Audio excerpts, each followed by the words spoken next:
there was a much maligned article in the Wall Street Journal that Hmm. said, oh, I'm not, quote unquote, not saying that, 12 white guys would have made a better decision than this gendered balanced board. A rough week for the banking industry. The collapse of Silicon Valley Bank. The second biggest bank collapse in U.S. history. For the billion-dollar mover that you are, this is not new news. Silicon Valley Bank, which was said to be the epicenter of Silicon Valley tech and small business, collapsed March 10th after a run on the deposits doomed the bank's plans to raise fresh capital.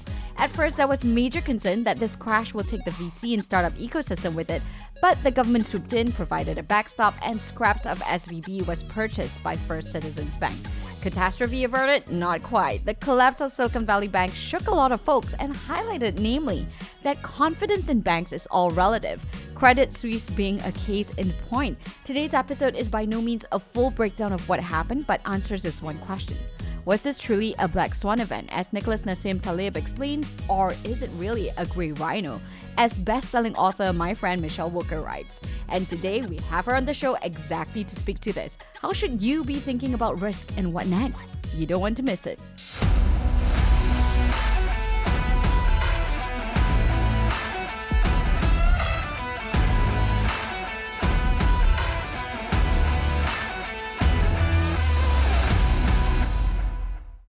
No better time than now to be calling the lady behind the gray rhino, and we want to hear all about it. But before we get started and get deep into the issue of the moment of SVB, everything that has unraveled, we are recording this March 15th for the historical timestamp on what has unraveled. But give our audience a little bit of a sense of who is Michele and what brought you to this work. I coined the term gray rhino in 2013 as a call to take a fresh look at the obvious things. The big scary thing, 2 tons with a horn pointed at you coming your way. It's gray because if you ask any 5-year-old at the zoo what color the rhino is, they'll say, oh, it's gray.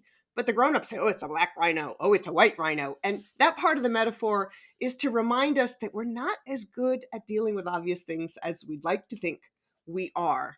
And that came out of my work in a former life, writing about sovereign debt crisis, particularly in Latin America, but across emerging markets. And then as a Latin America bureau chief at International Financing Review, a couple decades ago, I went into running think tanks and more media management, and returned to this question around the time of the Greek debt crisis, asking, why is it that some leaders see a big scary thing coming at them and deal with it, and too many of them don't? So it's really a call to take a fresh look at obvious things. And there's a framework for looking at where people are, where organizations are in dealing with it, and looking at some of the reasons why they approach things the way they do or the way they don't. And so I'm seeing all of this sovereign debt financial crisis background come back to life in the worst of ways.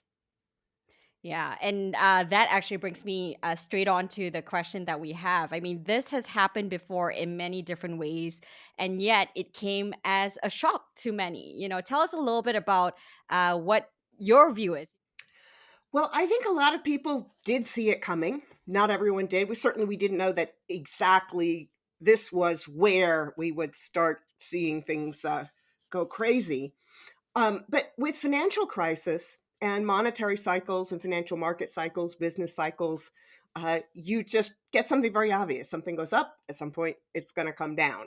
And so in that sense, we all should have been paying attention to knowing that something was coming.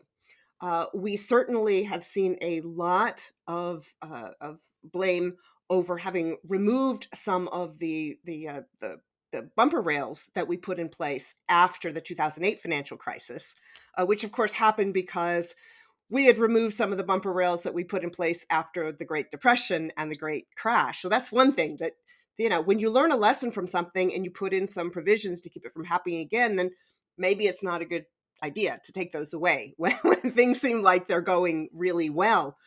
We've seen a lot of criticism of the bank management.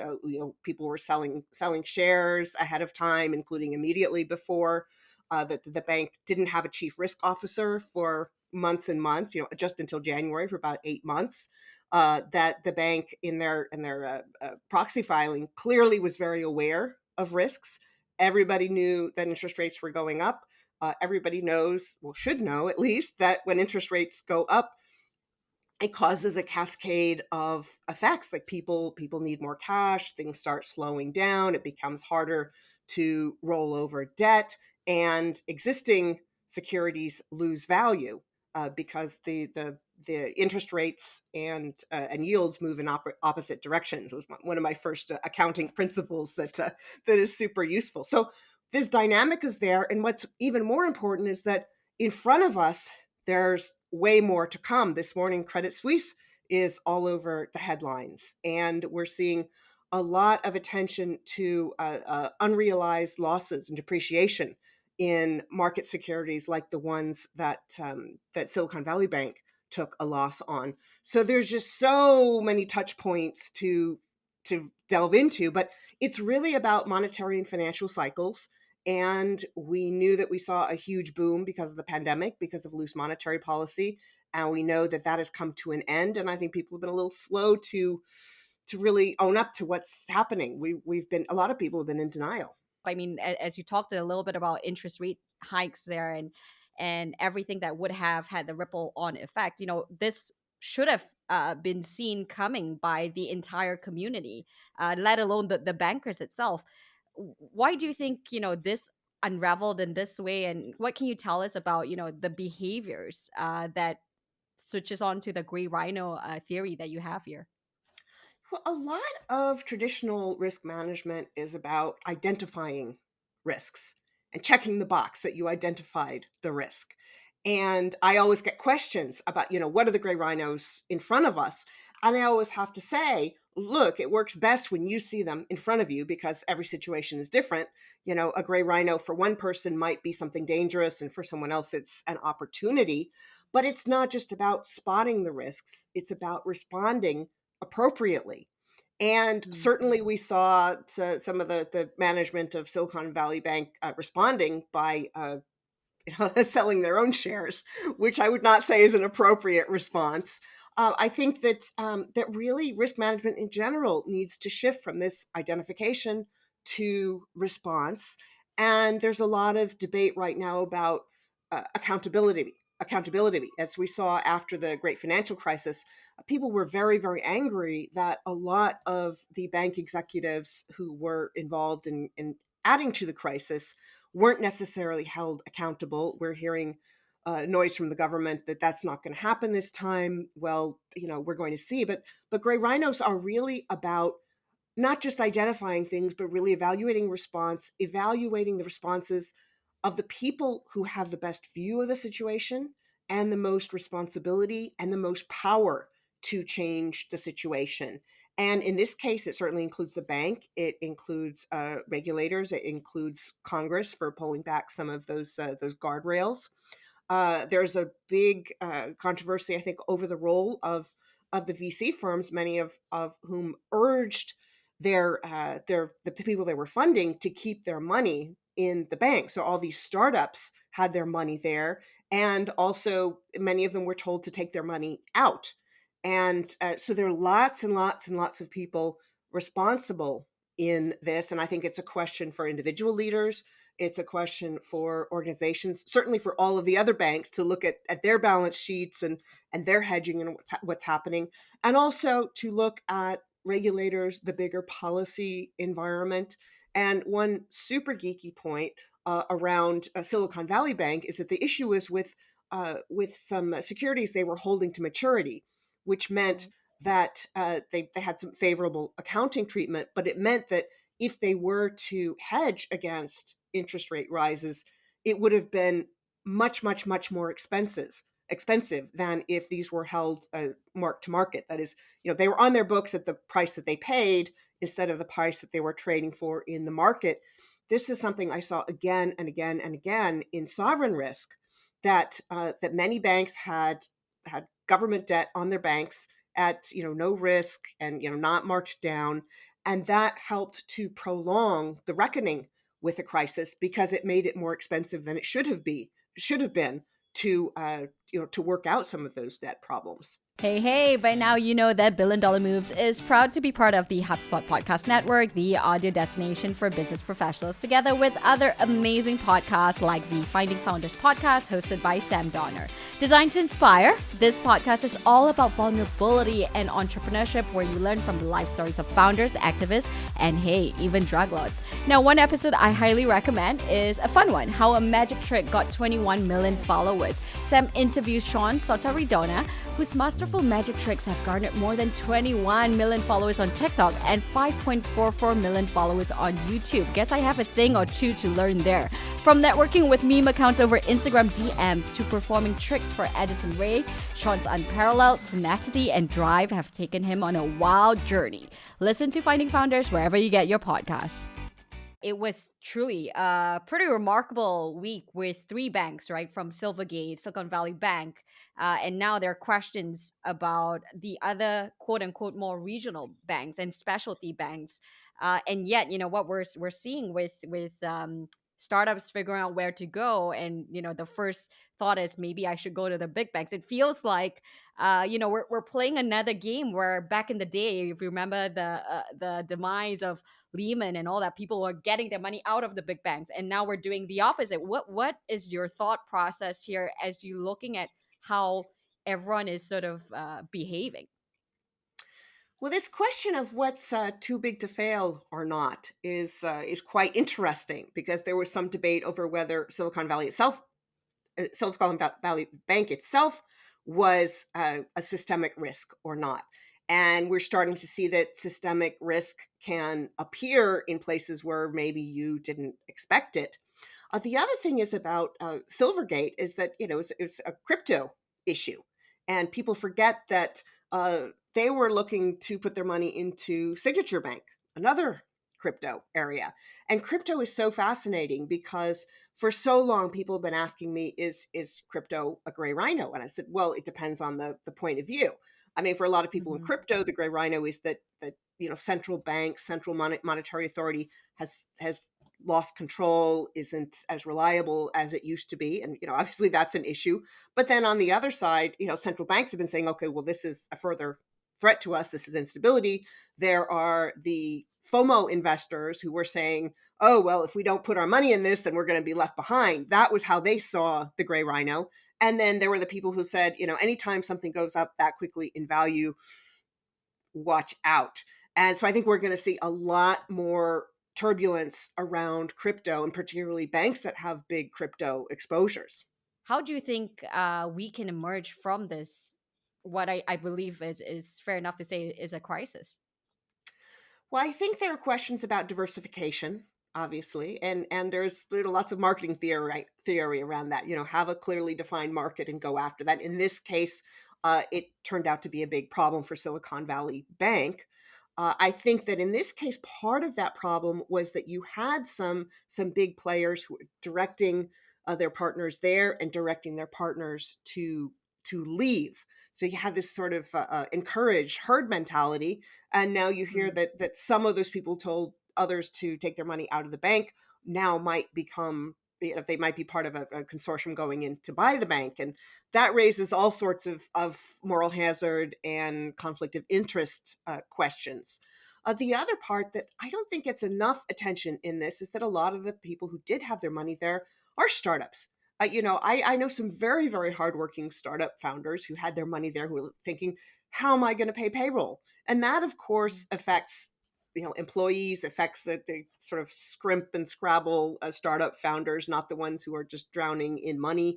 And so there really is a domino effect, a ripple effect throughout the economy. And it raises questions about, who bears the risks. You hear about the socialization of losses and the privatization of profit. And I think we need a new conversation about that, particularly about smaller businesses who, yes, they can go to the SBA, and in some cases they've got some lower interest rates, but in many cases it's much harder for smaller businesses who have huge social benefits and positive externalities to get funds. And then often the bigger, supposedly healthier institutions or investors can borrow for less, even though they pose a much bigger systemic risk. So we really need a bigger conversation about risk pricing, whether it goes to moral hazard or to cost of credit, access to credit, to market versus hold to maturity pricing. And a lot of the problems that we're seeing are because risks have been mispriced in the market. When you see huge monetary bubbles, you get people going and chasing risk. They're big business strategy questions. And there's also the creative destruction conversation, that there are some organizations that are not going to make it, and you need to direct funding to the ones that are more likely to succeed. And it's usually in downturns like this when this happens. And a lot of the people who get crushed are the employees, the smaller business owners. And we need to look at the sort of safety nets that we have and the ways to make sure that the profits are shared equally, but also that the losses are shared equitably, uh, from each according to their ability and to each according to their need. So a lot to go further there in the conversation on how this can be implemented, and what the risk mitigation tactics that we have to bring into play here. But before we go to that, I do want to get your thoughts on the gray rhino versus the black swan. And I know you've challenged the black swan theory in being implemented for the COVID-19 crisis as well. But tell us a little bit more about how you view this and where the black swan comes into play and where gray rhino comes into play. Sure. Well, I think the thing I've challenged is really the abuse of black swan theory. The black swan was really created as a way to remind ourselves that the world is way more uncertain than we think. The black swan is something that European explorers freaked out about because they thought only swans were white and they couldn't even imagine something black. And during the great financial crisis, policymakers, portfolio managers who lost their clients' money, all sorts of people said, "Oh, black swan, nobody could have seen it coming." When in fact, I had an apartment on the Upper West Side in Manhattan that I bought in 2000. It had almost doubled in value by the time I sold it 4 years later. Because when something doubles in value in 4 years for no apparent reason other than super loose monetary policy, you know that something is wrong. And there were lots of warnings. If you go back and do a Google Trends search, all sorts of things, there were many high level warnings. We didn't know exactly how it was going to turn out, but I think that part of the problem was that there were several obvious issues that fell apart all at once. And you do sometimes get black swans if there are so many known problems that converge at once. That amplifies the effect. And the gray rhino is something that is you see coming. It's often something that's happened before, like a pandemic, like a financial crisis because of monetary and business cycles. My email box was filled with so many headlines, subject lines saying unprecedented. Well, Yeah. the author of the Black Swan himself has said that COVID-19 was not a black swan because he himself had written about pandemics as things that happened that were a big threat to come in the future again. I wrote about it in the Gray Rhino, and in fact, my great grandfather died during the Great Flu of 1918. So these are things. If something has happened and happens regularly over time, you can't call it a black swan because you can imagine it because you've got a historical record of it and it's coming in front of you. The intersection perhaps of the concepts is that with gray rhinos, you often have a big outline. You have a rough idea what's going to happen, but you don't know exactly how it's going to unfold. So let's get into the gist of things. How do we apply? I mean, and part of our connection point is we were actually on a board governance course, right? Thinking about how boards can govern, the role the board members have to play in this. Can you share with us a framework, or how you would think about risk mitigation? Such a good question. It's almost the question for organizations. It's really about how you make decisions, who's making those decisions, what the individual biases are behind the decisions, and how those biases work together in a group. How you can counteract them. How to create the habits and the processes that help you to make better decisions about not just spotting the gray rhinos in front of you, but dealing with them. And so that has to do a lot with diversity of point of view. There was a much maligned article in the Wall Street Journal that Hmm. said, oh, I'm not, quote unquote, not saying that 12 white guys would have made a better decision than this gendered balance board with a couple of other groups represented, and claimed that there had been too much effort represented in trying to make a diverse board. And that's crazy. The research shows you that diverse decision making groups do a better job. My work on risk perceptions and response shows that having a good balance of risk attitudes, risk tolerances, what I call risk fingerprints, the background that you bring to making those decisions, the more diversity you have, the more likely you are to be able to have a good structured debate that helps you to reach the right decisions. So there's a psychology part to it that I write about in You Are What You Risk, the sequel to The Gray Rhino. And then the Gray Rhino framework itself talks about looking at how events are unfolding. Are people in denial? Are they muddling, which is when they're saying, oh, yeah, we know there's a problem, but here's 1,000 reasons why we can't deal with it. The diagnosing, okay, what's the problem? How's it related to other problems? How do you prioritize? How fast is it? How big is it? How impactful is it? Who needs to do what to solve the problem? And where are they in their recognition and response cycle? There's panic, which is everyone's running around shouting, do something, anything, just do something. And you're more likely to do something, but unless you have the preparation, like a firefighter does, you're also more likely to do the wrong thing. And then there's action, which involves not just doing the thing you've decided on, but tracking to see if it's having the results you want or if there are unintended consequences, and tracking as you go along. So it's about analyzing the situation itself, but also what each person, each CEO, each board chair, each director brings to the situation, how likely they are to perhaps leap before they look, or how likely they are to say, okay, hey, let's all just take a few deep breaths here and let's consider this, let's consider that. It's really about the decision making structure and who's part of it and what options are available to you, which includes policy constraints, like how expensive is it to hedge against certain risks or not? What are the moral hazard consequences if you get rescued? Are you sick and tired of wasting your precious time on tedious tasks like pulling reports, rewriting blog posts, and trying to personalize countless prospecting emails? Well, say no more, because I've got some new AI tools that are gonna blow your mind. Introducing HubSpot's newest AI tools, Content Assistant and Chatbot. Content Assistant uses the power of OpenAI's GPT-3 model to help you create content outlines, outreach emails, and even web page copy in just seconds. And in case that wasn't enough, they created Chatbot, a conversational growth assistant that connects your HubSpot CRM for unbeatable support. With chat-based commands, you can manage contacts, run reports, and even ask for status updates. The easy-to-use CRM just got even easier. Head to HubSpot.com/artificial-intelligence to get early access today.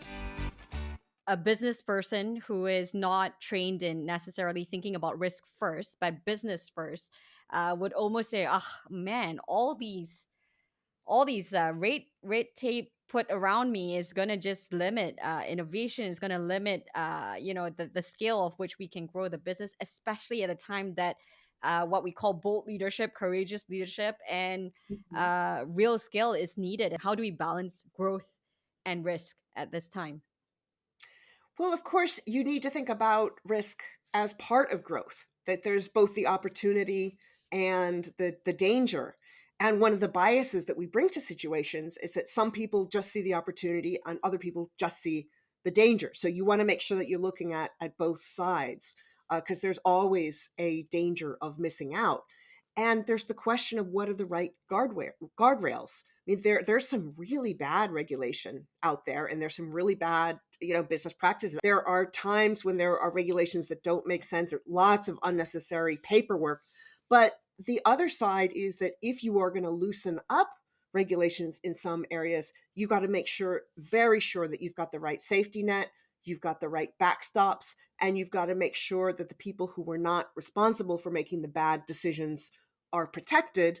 And you've got to make sure that you've got the appropriate consequences for people who do make irrational or, rational, knowing that they're going to be bailed out decisions. But, the people who make decisions that ultimately end up causing harm to other people when they know that they're taking some very big risks and there might be a potentially quite large loss. It's the allowing the constructive risk taking, and it's creating the safety net and the backstop, because not everything is going to turn out. And if everything does turn out right, then you're probably doing something wrong. You really need the mix. You need the comfort with constructive failure, and you need the accountability.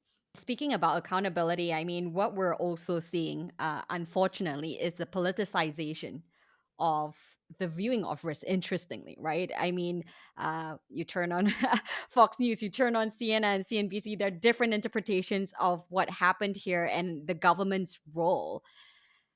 How do you think this will play out? Wow, I'm don't want to be a bummer. I'm not liking what I'm seeing.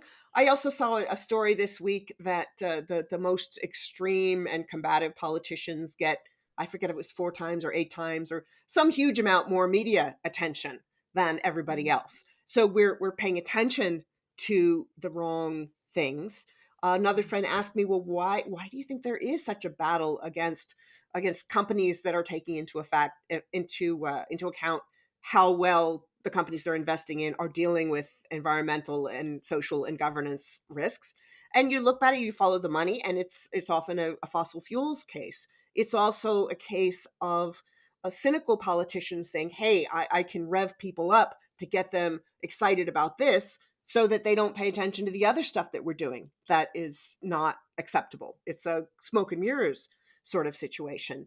And the interesting part is, you'll see lots of news stories about this too, is that the people who are not taking into consideration the environmental, social, and governmental risk environments of companies, they're actually losing out, because the investors who do use those screens, which are not perfect by any means, but are in principle smart things to do. Those ESG funds are more likely to do better, and that companies that do have good governance, good risk architecture, are more likely to outperform, and particularly over the long term, because the other number is 75-90%. Some huge majority of company value is actually in the long term assets, and particularly in the intangible assets, which includes the reputation and the brand. And so the companies that are paying attention to those things are going to do much better for investors over the long run. And companies that, for example, have bad social policies are much more likely to be skewered in the press and on social media if they stumble, if they do one thing wrong. Whereas the companies that have got the better social reputations, environmental reputations, are more likely to be able to get past a hiccup or a stumble, because their clients and communities have more confidence in them. So these people who are attacking ESG are actually not doing themselves and their constituents any favors. They're hurting them on so many levels. And it's kind of scary because more and more we're seeing how important it is, right? There's, there's this, I guess, almost a consensus now that tech and Washington D.C., venture in Washington D.C. needs to really work hand in hand, even more closely after what we've seen unfold here. And actually, hat tip to Janet Yellen and the team to that actually responded a lot quicker than you'd expect governments to respond. Often it's like a balloon. You push one side and the other side pulls out. Is that, yes, there are risks in immediately stepping in to make sure that this situation doesn't get worse. It's very much like the risks of all the money that governments threw at economies because of the pandemic. And I think it was right. I think this really does have the potential to create a lot more bank runs and a lot bigger financial crisis. But then the other part hasn't gotten enough attention. For example, the quantitative easing and the super easy interest rates have meant that in many cases it's a better financial bet for a company to buy back their shares. It's a better bet for people to invest in secondary markets than to put money into the real economy, which, frankly, is what venture capital is doing, by helping to bring up new businesses. That's something that is quite important. And I don't think that venture capital gets enough credit for it.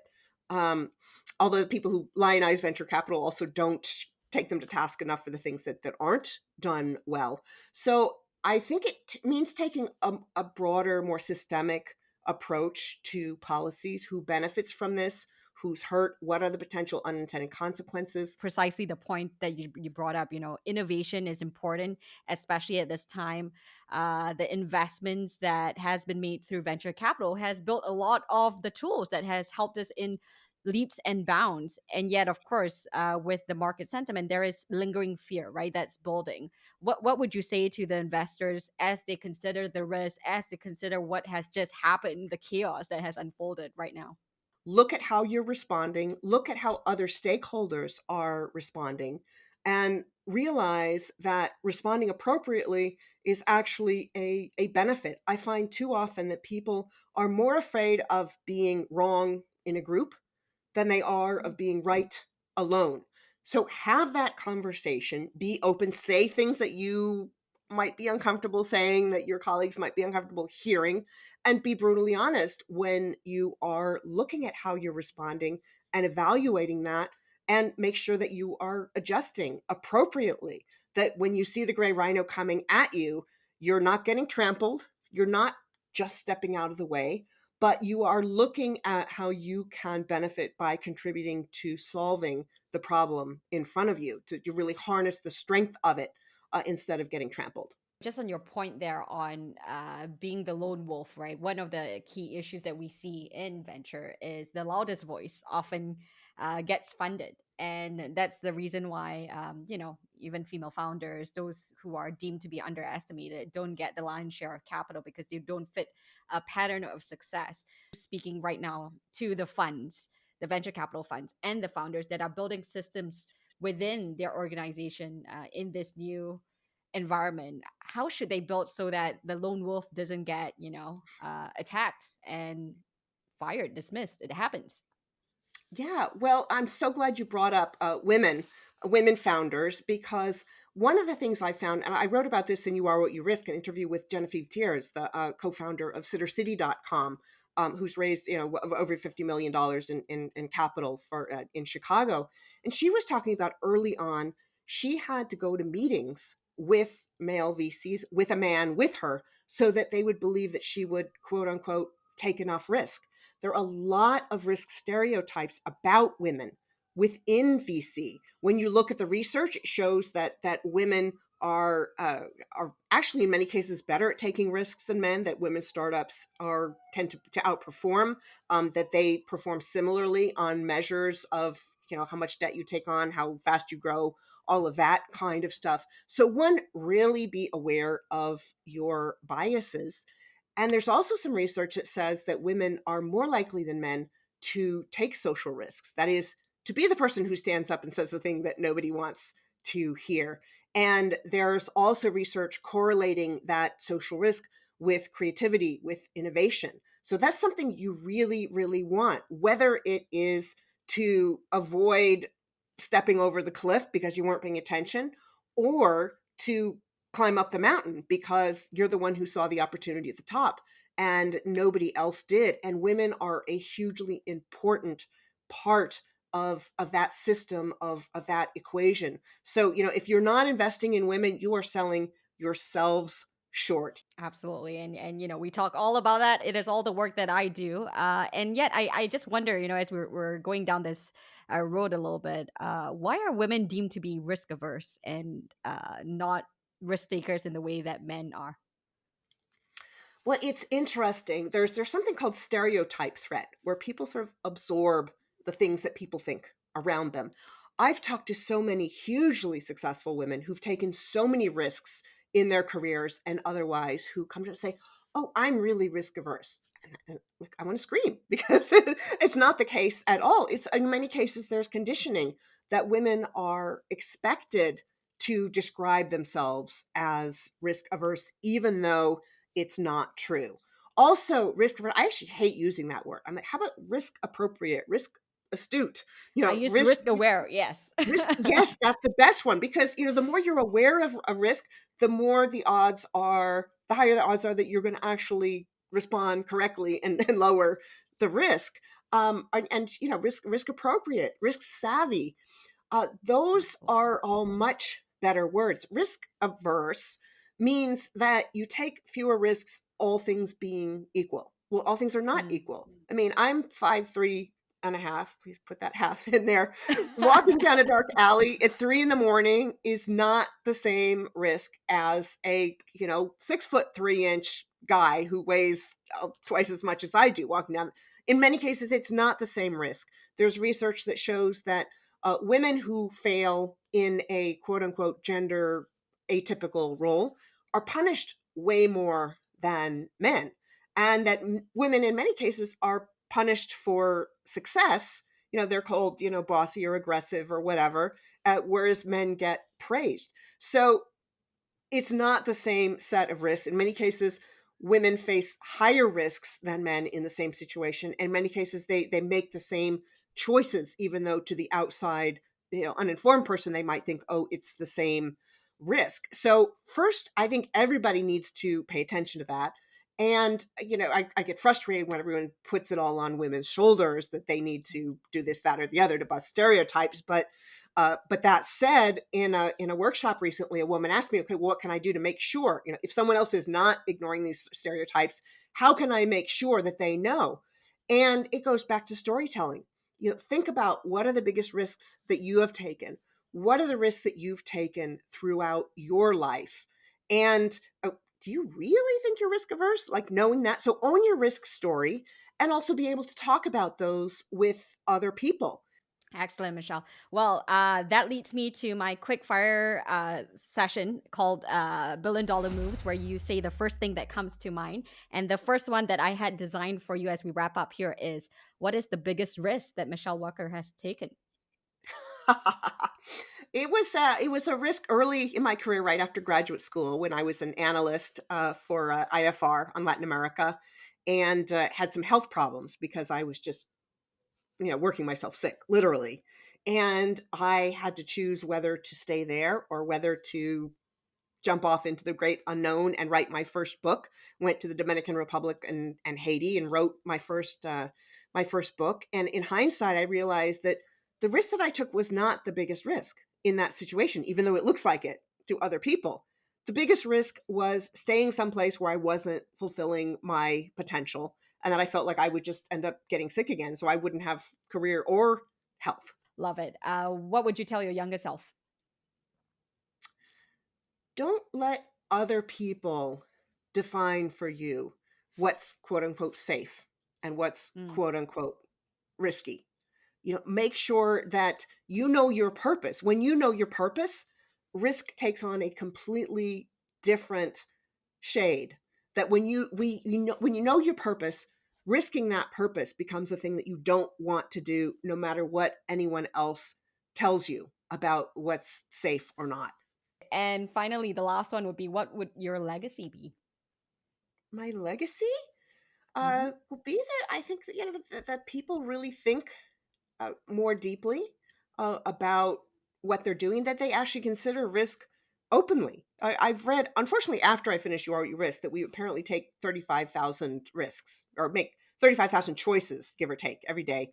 Every single one of those choices is a risk. Every risk is a choice, but we don't think explicitly about risk and why we take the risks that we do, how what we had for lunch or the temperature of the room or what day of the week or whether we had Tylenol that day is affecting the choices that we make.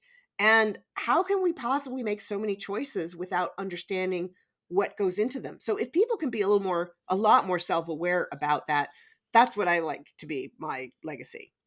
Love it. Great. Well, Michelle, where can we find you? Where can we find out more about your theory, your framework, your book? So go to thegrayrhino.com, gray with an A, although the E will also get you there. You can read more about the events framework in the Gray Rhino, and you can read a lot more about risk psychology and motivations in You Are What You Risk, which just came out in paperback a few weeks ago.